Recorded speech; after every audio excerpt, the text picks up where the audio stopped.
Mushi Shaljani është një njeri që është rekrutuar nga ish ministri i brendshëm Ervin Hoxhaj në AMP para 3 muajsh, sepse ky ishte një nga njerëzit. Institucion që duhet ai ka një sekond. Pararoje gjithë thesurisë. Edhe një herë po flasim, Ervin Hoxhaj ka qenë ministri i brendshëm para 3 muajsh në Shqipëri dhe ka menaxhuar ministrinë e brendshëm për gati 1 vit e gjysmë.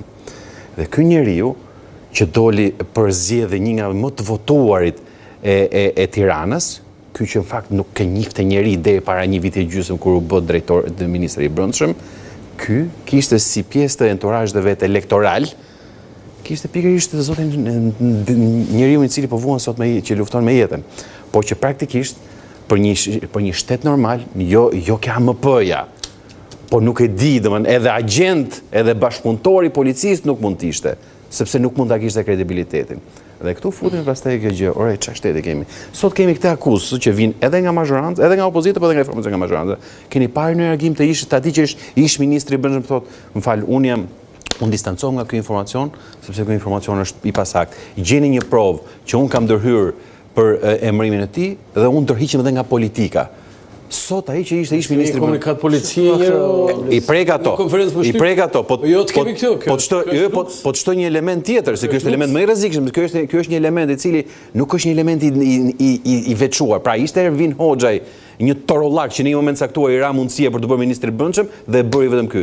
Ky është një sistem që denoncohet prej vitesh tashmë, ku shteti dhe krimi nuk janë më kundra njëri tjetrit, po janë krah njëri tjetrit.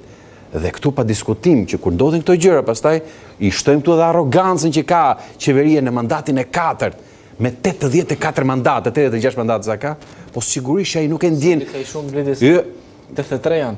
Po edhe Tom Doshit nuk janë as të mia as të opozitës. E kupton, mos të them edhe në një mandat nga brenda opozitës do shkoj atje. Po kjo është do e bëjmë kur flasim për politikën. Sot po flasim. Pas ka vetëm policia kështu që futet në krimin organizuar, po pas ka opozita që futet në mazhorancë. Edhe një herë. Le të mos politizojmë.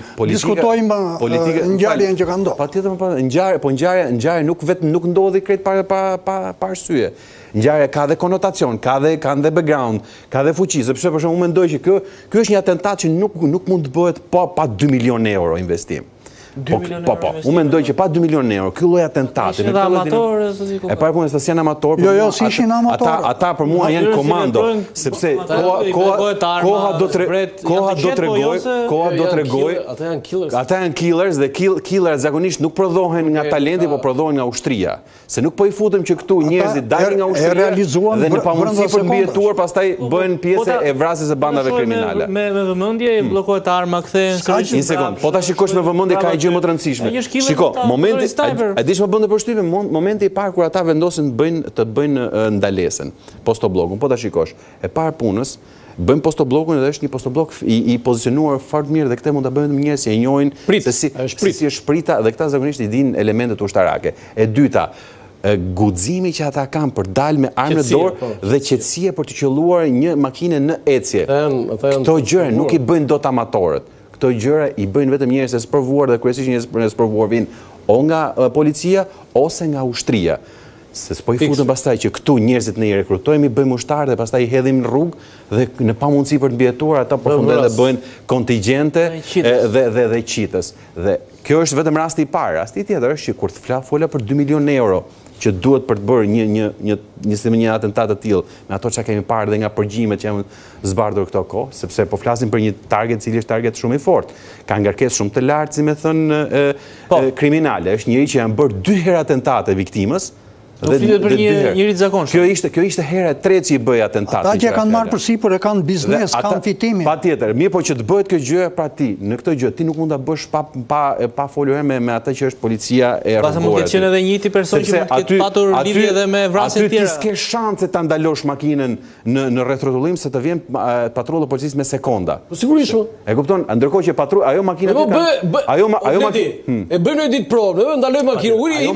Ajo makina aty qëndron njëherë nga hoteli, ka qëndruar, kjo ngjarje ka ndodhur, është dashur paktën mbi 3-4 minuta dinamik, pa ju futur fakti se sa është parë dhe sa është provuar.